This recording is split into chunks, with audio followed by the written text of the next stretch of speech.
Welcome once again to the Reading Room, Yeah. the companion, Yeah. the companion YouTube channel to the podcast, The Comic Shop, Facebook.com/The Comic Shop 1. This is Scott. I'm Eric. This is beer. This is beer. This is vodka. We're gonna. What's today's date? 5th. Let's just assume it's the 5th. Today. Thank you. Today is August 6th, 2017. I lose track of the dates on the weekends. I was track of the dates daily. So let's just dive right into what we got going on. I do want to say we did get some feedback actually from last Yes, week. finally feedback We on the did reading get room. feedback on the reading room, but I'm going to save it. Okay, bye. Because Charles, who we mentioned last episode, we mention all the time, is kind of our Valiant Yoda. He's the biggest Valiant fanboy we have. Yeah, and he's the one that clued us into Secret Weapons starting up, and then that combined with other things to make my decision for me to make Secret Weapons a house book. Which I did read, by the way. You did read? I did. Nice. Wonderful. This is not a bad start to a story. And the feedback we got from Charles really kind of detailed the backstory of the Yes, I basically did. the main villain and one of the other characters. And what I want to do is when I bring book 2 in a couple, like next week or the week after, well, next week probably, maybe, it depends. We'll see how that goes. But whenever it is that I bring book 2 in, that's when I'm going to sit down, and we may actually devote that whole episode just to the house book, because I want to do... You know I'm bringing something. Now you bring something. Here, look at this. I didn't read it. It's going to be I'm going to give up character breakdowns. This is what's happening so far in the story, and kind of treat it the same way we treat the episodes of the TV shows on the podcast, in a way. So whenever we bring up the house book, or this is what's happening, this is what's going on in the plot, this is what's happening with specific characters, and the feedback that Charles gave was a lot to do with one or two of the characters and how one of the characters, actually both of the characters, fits into the Valiant universe at large. So I'm going to hold off. Thank you very much, Charles, for the feedback. I'm going to hold off on bringing that out until next episode when we do a deeper dive on Secret Weapons. There. Now let's jump into the stuff we got for today. Okay. Is it my turn? Sure. Okay, it's my turn. Here's what I have. Okay. I've been a digital guy for a while. Shamelessly. I see no shame in it. But It's another thing entirely to have that book in your hand. it isn't. I'm not saying it isn't. I'm not saying it isn't. But like I said, I have been a digital guy for a while because it's more convenient. You tend to accumulate a lot of stuff when you have kids. You know that. Oh, yeah. I figured for my particular situation, I'm not going to add to the stuff. However, I finally broke down and got myself a pull box at my local shop. And I'm going to bring out a couple of titles that I had added to my pull box. And the first one is Injustice 2, which is Looks pretty sexy. the digital is pretty deep into the run. Because for every physical copy, This is issue 7. this is issue 7. For every physical copy, 2 digital copies are released. Because the digital copies are at half-length. So this is issue 7. So this run started not that long ago. Not 7 months ago, but more like probably 3 or 4, I think. Something like that. Injustice 2 is... Injustice was a tie-in to the video game series. And the storyline of the video game series about... Sure, it plays out like an Elseworlds. It does. It is basically killing main characters. They're killing main characters every issue. It is an Elseworlds book. You probably know the history of Injustice. Everybody plays the game. But the bottom line is Superman. The Joker uses Scarecrow. This is going back to the original. The original run, which ran for it was divided into years, their volumes, and they went for like 5 volumes. The Joker used Superman's the Joker used Scarecrow's fear toxin to trick Superman into thinking that Lois Lane was Doomsday, and so Superman took Doomsday into orbit, thereby killing Lois Lane. Absolutely. And their unborn child. And while that happened, the Joker destroyed Metropolis with a nuclear bomb. Dirty bomb. New nuclear. Oh. Not dirty bomb. Actual nuclear Oh, bomb. wow. Yes. hardcore Elseworlds. But yeah. Yeah. And that Somebody started... got mad. Basically, that triggered something in Superman, and he became kind of almost in a way like the Red Son of Krypton. Or like Very... the Justice Lord's version. Or the Justice Lord's version. Extremely... Well, more like the Justice Lord's version. Right? Extremely totalitarian. And he doesn't stop. He kills the Joker. He snaps so much that he actually kills the Joker. Yeah. He stabs him. I remember seeing something about through the chest with a lot of blood and gore and wonderfulness. So the bottom line is that ran, and it was the fight is Batman versus Superman. Better than the movie. that. I knew it! I knew it. And so there was a 5-year run, and that ended in a really cool place. This picks up afterwards, where Batman has gone and taken alternate versions of the League From different times. from different universes, different dimensions. Brought it. You don't see that played out. Mm-hmm. But what happened was he brought those in. They beat Superman. Superman is in jail now. Superman in jail. Yes. Kryptonite jail? No. Red Son Okay. jail. Yeah. Not the same. Not the first time somebody has figured out how to do that. No. It's very cool. At some point in this, Ray Palmer is in his brain. Is in Superman's brain? Yeah, and that's how Batman is keeping him in check. Wow. Because there's something really weird going on in these books. There's another Batman, and we haven't figured out who that is yet. There's another Batman. Like, that's Bruce. That's Damian. That's Batman. I don't know All in the same exactly. panel? Yeah, well, no. Basically, it's Ra's al Ghul is trying to be the one that rebuilds this world after the fight between Batman's resistance and Superman's regime. There's a vacuum now. There's a power vacuum, and that Probably needs messed to be a whole filled. lot of stuff up. The powerhouse is going at. There's stuff. Yes, people die. Who dies in this one? Before this issue, it was Ted Kord. Blue Beetle again. That died. Damn you. I know. They have killed Oliver Queen, but then brought Oliver Queen back from another universe. They killed Alfred. But at the end of this episode, Damian takes Alfred's corpse into a Lazarus pit. Ooh, that looks like he's been. He's been dead for a while. Yeah. That's not going to go well. No, he usually doesn't. But anyway, the bottom line is they kept the same art. I don't know about the writing, but I know they Looks kept. like a version of the Suicide Squad. It is a version of the Suicide Squad. Yeah. Yeah. That Man-Bat? What's that? That Man That's Bat? Man-Bat, Deadshot, Killer Croc, and Orca are both on this one. Harley's in this, obviously. They kind of did something weird to make Harley a member of this, but it was all right in the long run. So Tom Taylor's doing the writing. I like the art. Bruno Dondo's doing the art. He did a lot of the art in the previous arcs. Juan Albarrán is doing the inks. So anyway, I really, really, really liked the first run.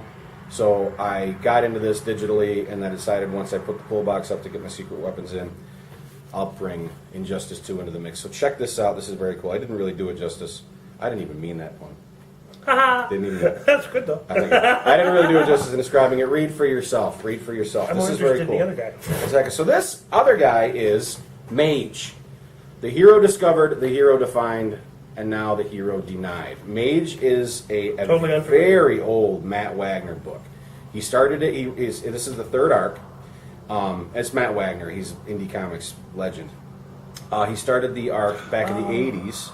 See, when I first looked at that cover Mhm. and I saw the T-shirt with the black Right. T-shirt with I thought Black Adam. It But does. now when I'm looking Look. at it and then I look at the image thing. Yep. Oh. So he started this. He wrote one arc in the 80s, one arc in the 90s, and this is going to be the third and final arc. And it's very cool. It's basically a. How long is each arc? This one, I don't know about the other two. This one's going to be 15 issues. I would assume the others are similar. Yeah, this is issue 0, introducing the new arc. And basically, the character is he's a magician. He's a mage. He's a reincarnation of Gilgamesh and Ooh. Pendragon and King Arthur Pendragon, and a bunch of other heroes. And he basically can take something, like in one of the original arcs. He had a baseball bat. He had a baseball bat, and the baseball bat was basically his version of Excalibur. He charges it with mystical energy. he's got some superhuman abilities and stuff like that. Yeah, That's a big troll Stone thing. Ogre. Stone Ogre? Stone Ogre. Oh, all right Yeah. then. So that's what it is. This is issue 0 of this. So this looks like it's going to be. I had to look this up in the past. This is yeah. I'm going to probably check into the volume 1 here and read that in tandem to checking this one out. But I was looking at the racks It looks neat. in the shop that I was in, and I saw an issue 0, and I thought, well, let's dive into something fresh. I don't read It any looks image. neat. I wasn't familiar with the title. Just basically, you see one name on the cover, and it's Matt Wagner. I'm like, okay, let's see what Matt Wagner's doing. He does the story, and he does the pencils. Nice. Yeah, Brennan Wagner is doing the coloring. Is that a relation? I don't know. I didn't even stop thinking about whether or not. Art's pretty cool, a little bit stylized, but nothing that takes you out of the book. But there's a couple of really cool panels. That's a very good That's a very good panel. The Stone Ogre is a very good panel. This other hero that he meets in the alley, they're fighting these little Krite-looking things. If you get that pull, good on you. So there you go. Little goblins. Yeah, something like that. So basically, there you go. Injustice 2 and Mage is issue 0 of the 3rd and final arc for that character. That's what I have. Scott, you're up to bat. A little while ago, on this reading room, I tried to find Star Trek First Generation X-Men, or Star Trek First Generation X-Men crossover. Couldn't find it. I found the Next Generation. Well, today I was looking around for something to play with, and I found the First Generation. And I showed it to Eric before this. This is the one with the famous panel Yeah. where who Dr. was it? McCoy. Dr. McCoy and both Bones and the Beast turn around. The, It was Nurse Chapel that says it, actually. yes, the artwork in this is awesome. It's Yeah. brilliant. It is really Pencil Silvestri. Mark Silvestri for a lot of it. And I think there's some backups in the end. Yeah, I'm sure. But it's just a beautiful, beautiful book. The art is really good. Like I always say, I think two great tastes that go great together. Star Trek and the X-Men. And that's a Shi'ar ship. That's dwarfing the Enterprise. Yeah. Totally dwarfing the Enterprise. And there's Gladiator. Yeah, He in all his just, he glory. just shows up. Yep. 'Cause why not? Where is it? He's just standing outside talking to the Enterprise. I'm Gladiator, Praetor of the Imperial Guard. In the name of Magistrix Landra, Nermani, whatever it is, I claim this planet as the property of the Shi'ar and the Kithiri. Leave now, and you will live. And there's some other stuff. And he says, depart or be destroyed. This is your last warning. And they're scrambling around the bridge talking about some stuff. Oh, yeah. And we have some visitors that beamed in while this was all happening. The X-Men. Bishop got short hair. Yeah. But I want to get to the one part. Oh, where is it? It's great. Gladiator versus the Enterprise is brilliant. Where? I missed it. Oh, wait. Oh, in the beginning. It's right there. Jim, it's almost if he's going to. Did he just punch my ship? That's pretty cool. That's pretty awesome. That is pretty cool. Yeah. And then the X-Men hijack their way onto the ship via Shi'ar technology. So, and they get, they have an injured man. Gambit is injured. They get to medbay. And Beast is all kinds of like, wow, this stuff's just crazy technology. Where the hell are we? And there enters Bones. And there's the panel. Yep. And right now, this man needs The medical Bones attention. giving him the side eye. Nurse Chapel, I need 10 milliliters of cortisone, whatever that is. Yep. Now, but we don't have any. Patience rate. Dr. McCoy? What? Yeah, that's great I stuff. love that. I'm gonna have to. I love how I'm gonna they, zoom in on show the stature, just Wolverine's this for the old stature, boy. Yeah, the way it's there. supposed to be. Yes, The way it's supposed to be, you know? because he's like 5'2". Yeah. And there's Spock giving him the Vulcan pinch. And he goes down for just a minute. And Spock's like, 'cause I don't got to pay attention to him, I just put him to sleep. And he gets up behind him, Spock twirls around, and goes, fascinating. Fascinating. Yeah, but this whole story centers around, if you're a Star Trek fan of the original series, and the crew member's name was Gary Mitchell. He became possessed with crazy, fantastic powers, and Kirk's crew had to put him down. Basically, they left him on a planet. Well, this picks up... The only appearance of a phaser rifle in the original series. Yes, it was. Where the World Ends. Where the World Ends. Yes. I hope I got that title right. It sounds right. Yes. And it didn't spark an alarm or anything. Okay, good. But this picks up where that left off with the body-swapping, disembodied, body-swapping mutant Proteus inhabiting the body of Gary Mitchell. Ooh. Because why not? Yeah. Well, you mix Proteus's powers with the powers that Gary was wielding, and now you've got somebody who can not only alter your perception of reality, but alter reality itself. Yeah. And of course, Deathbird's involved. The black bird of the Shi'ar Imperium. But yeah, it's just brilliant artwork throughout the entire thing. Yeah. And a wonderful story. It's a very heavy, wordy book. There's Bishop with a big gun. Oh yeah. Because, of course. That's what Bishop does. Yep. Yeah. He says, Gary, Proteus! Friend of yours?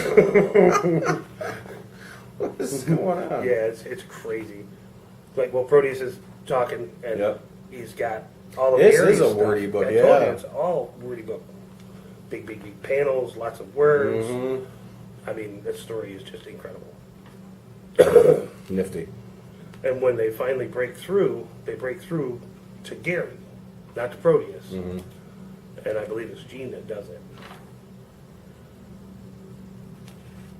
Yeah, it's really good stuff. Pin up gallery. Yeah. There's some cool. There's a gallery at the back of the book, and it is pretty cool. There's some good stuff in there. Very good stuff. Yeah. Like that. Oh, the Beast and Spock playing three-dimensional chess. Why not? Yeah, you can do an overlay. Yeah, I'm gonna do an overlay on that one. But yeah, there's some just great stuff. I mean, it's a big book, but like I said, most of it at the end here. Look at that.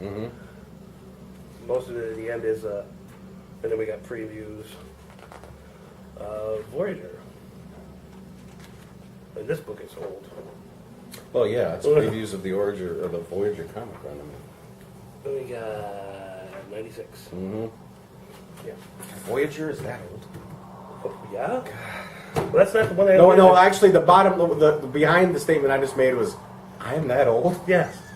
Remember Jim said, the Yeah. 90s was 5 90s was 5 years ago. This is the one I actually really wanted to deep dive into. You just deep dived into this one. I know. Yeah. But this is SpiderMan's Tangled Web. Who, those of you who are not familiar with SpiderMan's Tangled Web, it doesn't focus on Spider-Man. It focuses on stories surrounded people that Spider-Man has touched. His career, his life, his stuff, whatever. This particular one is issue 14, and it's awesome. It's about wrestling. So anybody who's a Spider freak knows how Spider-Man got his start. This is 2002. This is a guy named Crusher Hogan, and he's a part of a wrestling organization that is failing, and he's what everybody knows as a heel. He calls himself a shooter, but he's one of them guys that riles up the crowd, makes them hate him, and he's talking to the boss here because everybody's not getting paid because it's a failing wrestling organization. But he comes up with a brilliant idea. 2, set up this gimmick where he's going to go out there and challenge any fan to survive 3 minutes in the ring with him. And the guy who does it is going to get $10,000 in cash. Where's he going to get the $10,000 in cash? Well, from the Mafia, of course. Of course. From Hammerhead. Hi. Sorry, we had a technical glitch, but I'm not laughing at that. I'm laughing at Scott right now because we're deep into summer out here in the country. So we got bugs, and there's this one fly that has been all up in his business. It's really driving me crazy. Yeah, we had a slight technical glitch with the camera, but we're gonna keep going from where we left off, where we were talking about Hammerhead.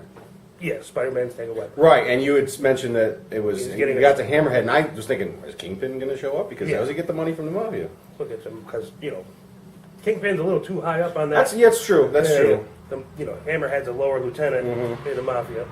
So he takes this loan of $10,000, I believe, and plus 15%, Hammerhead says. So they're going to be taking the tickets, ticket sales, everything. So, and then he hands them ringside seats. So he goes out. Saturday night happens. He goes out. They have a little wrestling show to begin with. And here comes the main event. Crusher Hogan versus the fans. Any man that can stand 3 minutes or more will win the $10,000.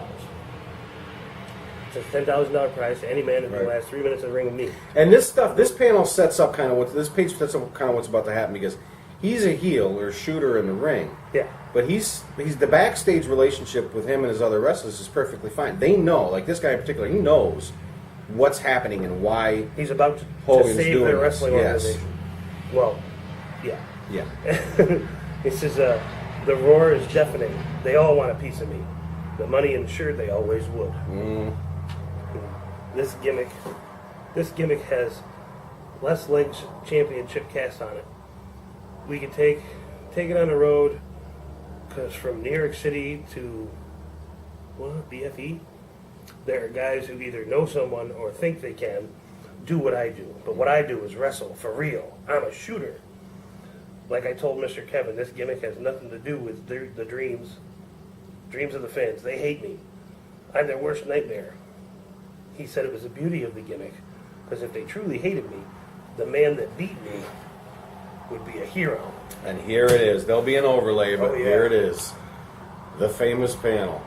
The first time Peter Parker. That's Peter Parker jumping in the ring for the money. Yeah, buddy. Yeah. That's not bad. And these are one-shots? Yes, all of them. Every Spider-Man thing. Beautiful. Sometimes they have multi-part stories. That's absolutely beautiful. Yeah. There is no superhero in this at all. You count the last panel, but other than that, there's no and superhero he's really not at in all. costume. It's just him wearing a That's little just, wetband. it's exactly. Before he even got on the stick of doing the superhero thing. Yeah, Spider-Man's fatal weapon always takes you to a place. That one hit me right in the field. I'm a spider freak, though. Yeah. And you're a wrestling fan, too, if you're going way back. It was beautiful. I liked it quite a bit. So that was the show, boys. That's pretty much the show, ladies and gentlemen. I haven't done the pointy downy thing in a while. Like and subscribe and share. And hey, please, feedback. Like and subscribe and share, if you would, please. And feedback. Feed us back on the YouTube channel. Feed us back on the Facebook panel, or the Facebook channel, page, whatever you call those things. Underneath the link, because I always link these right to the Facebook page. And let us know what you're thinking about. If you're reading Injustice, if you read the first thing, if you're playing the game, man, let us know what's going on with that. Yeah. Facebook.com/theComicShop1, acpodcast@gmail.com. But honestly, all the feedback we get comes through the Facebook page. We monitor that thing. Oh, yeah. Well, we pay more attention to that than we pay attention to our kids. And Scott and Jim do a really good job of kind of curating that. And there's always lovely, geeky stuff on there anyway. Oh, we like to fill it up. We do like to fill it up. So there you go. This is August 6th, 2017. Got some Marvel action. Got some Elseworlds. Got some What Ifs. Got some Image up in here. Yeah. That's a different house. I mean, it's a DC imprint, but... So there you go. Yes, sir. This is Scott. Yes, I am. I am Eric. This Yes, has been he The is. Reading Room. We will see you again next week. And we're out. And...